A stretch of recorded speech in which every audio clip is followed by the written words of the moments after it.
akaunti z'ekibiina ezaatuweebwa eza banka naye ng'enzo kizuula nga zaafurizingiddwa. Okuva olunaku olw'ejjo ngezaako okukola buli kimu nteekeko akasente ekituufu.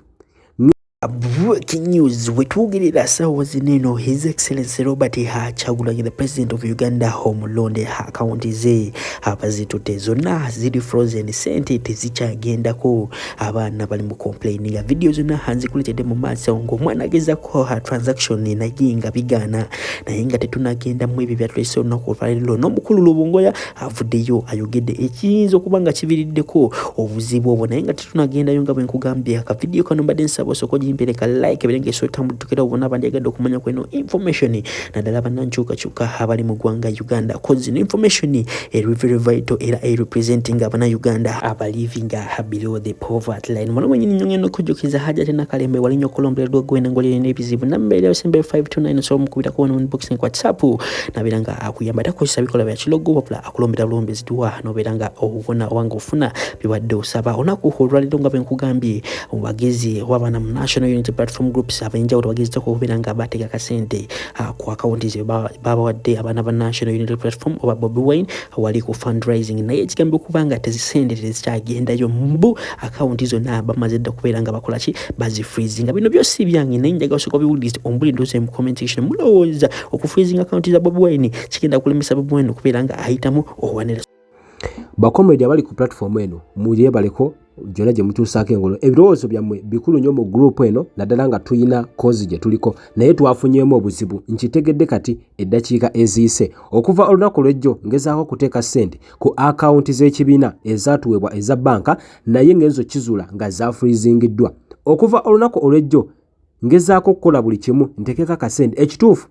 ngenza okuzuula nga nsoose kulowooza nti akaunti yange yeyina obuzibu naye kituufu akaunti teyina buzibu. Byonna ngenza okuba nga mbikola nga byonna bigaanidde ddala okutuusa we nkubidde mu banka ne ngamba nti akaunti eno kwenteeka ssente kiki ekigaanyi akaunti yange mwagikoze eki. Nasoose nakulowooza banzibye naye kituufu tebanzibye akasente nkayina naye kituufu akaunti z'omukulembeze weetaaga wabeewo enkola endala balabika nga baazikuttemu okusinziira kwa banka kubanga mugambye munyambeko customer care kennyini nangamba nti akaunti gy'okola gy'oli mu kubanga oteekako akasente ekituufu tekisoboka. Ba comrades walina okubaawo enkyukakyuka endala mu banka akaunti eno erabika nga abasajja olwagirabye baagikuttemu. Abasajja bano si balungi kakati bamaze omukulembeze okugaana okumuwa ssente ate bataddeko n'okuba nti ate tebaagala naffe tumuwe ssente ekituufu mwakirabye Museveni ebyaddala ateekwa okugenda bakola Donna target yali NUP. Musisinkano eno buli kibiina kyakiikiriddwa Ssaabawandiisi waakyo era ejjidde mu kiseera ng'eggwanga litandise vaawo mpitewo ow'ebyobufuzi ebyakasa mmeeme era ezimu ku nsonga ezaayogeddwako gy'emivuyo n'evulugwa zaalabwako mu bitundu by'eggwanga eby'enjawulo naddala mu kulondooka abavubuka n'akamyufu ak'ekibiina ky'NRM. Waliwo tensions obuvuyo okulwanagana kati ebibiina byonna nga ne NRM ogitwalidde birina okweraliikirira nti singa ensonga zino tezigonjoolwa bulungi mu bibiina ate tuyinza okulaba nga zirabikira mu kulonda kw'eggwanga. Kuba ettooki mu kalulu akajja ka 2026 kaleke kubeera nga kafaanagana n'ebyo bituulira ebirumira kubanga tetunaba kufuna alipoota yankomeredde naye bye tubadde tulabako ng'ababadde mu field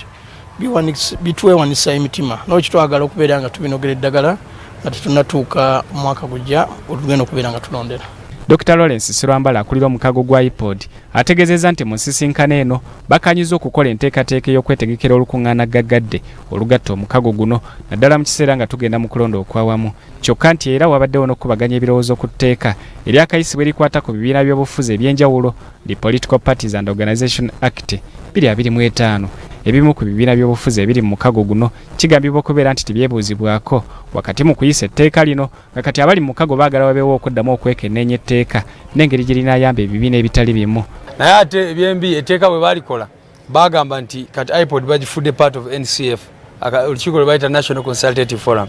ate ffe nga tuli members ba National Consultative Forum. In fact National Consultative ate amateeka tegakkiriza kibiina kyonna kuŋŋaanya ssente zisuka milioni 4. Nemwe buno obusajja akaliro bukawulira akaliro kabutuuse kati buli mukutya gwe kyoba omanya omusajja abantu be basazeewo bamusondere sente kati bo batandise okuteekawo amateeka agaabwe bw'amateeka tegakkiriza kusondera kibiina miliyo mwe akaliro mukagumire bana ba people power bajja bamazeeko.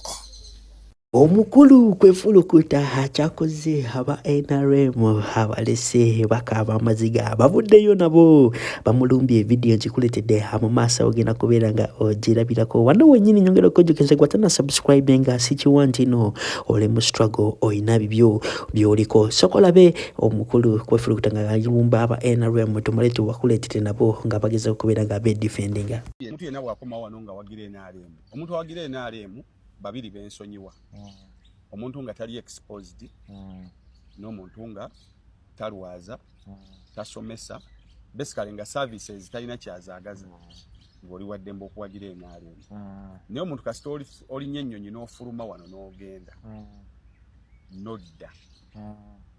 n'osigala ng'ogamba NRM oyo omuntu okwogera nga tafumiitiriza nakyo kibi nnyo ate n'okujja okwefuula omumanyi nga tomanyi nakyo kibi kati omusajja ono w'amatu agabangaladde eyeeyita kwefulukuta tolina ky'omumanyi obanga ebigambo by'okyayogera oyogera ng'omwana omuto nti by'olabye Bulaaya ojja obisanga e Kampala then it is so unfortunate. Lwaki gamba bwentyo? Ezo ensi z'abazungu mwotambulira mu buli nsi gye weegomba eyina ey'omuddugavu gye yenyigiriza. Bwetabeera ku z'abaddugavu eyina endala gyekola entalo okutwala ebyobugagga yeewaayo ekula yezimbe. Musomye ku byafaayo mwefuula abategedde naye it is so unfortunate nti emitwe gyammwe entegera yajo ya ndeberebe ntono omanyi woba okyajinga battery waliwo battery ezikwasa akatono omulyo nga edischarging amangu yemwe bakwefu byoyagala okulaba ebiri America obirabe e Uganda America ebikoledde emyaka mingi ng'erina ensi zeekolamu entalo n'ebitwala newamuwa ne Uganda erina byetwala ne Congo erina byetwala n'amawanga agakwetolodde ekyo nakyo njagala okyegere mu bwongo obwo bw'oba oyogera ng'okutta akazinjalo ze ewali TV nga oyasammuka muddeyo mbiri ebyozi byammwe byosibako nettiti ebyokunyumyanyumya obumuvi byosobola n'ebino byamagezi Bungereza gy'owaana ebbanga lyamala ng'ekamula Uganda dene n'okusinga omukulembeze eggwanga lyafuze eggwanga lino baatwalanga kopa golodi buli kimu ne leba n'atuuka n'agenda Africa at large nesigala nga teina man power y'abasajja abali strong okugizimba kale Africa at large nesigala nga teina man power asobola gikulaakulanya kati wolaba abasajja nga General Museveni nga bathrivinze regardless of the conditions of kubanyigiriza. Salamu alaikum agati nakalembe omusomi w'edduwa bw'oba wenyiye embeera embi yankusomere ku dduwa abali ebweru mirimu gigaanyi papula zeesibye kino kyekyoto kwensabira omukisa kobe ng'odiriddawa wali wenkusabira n'ofuna emikisa ky'oba olabanga abirira ebinyonyi ebitalina kyakulya naawe atalina mulimu jankusomere ku dduwa ofuna omukisa eno ennyanja kwesira buli kimu ekisira ne kiba kikujjudde nekikasuka mu nnyanja nekikunta nekigenda nze Agati Nakalembe kambawo ennamba yange yeeno 0752375 temuddeeyo nemwebakira ebizibu nkoye ku nnamba yange eno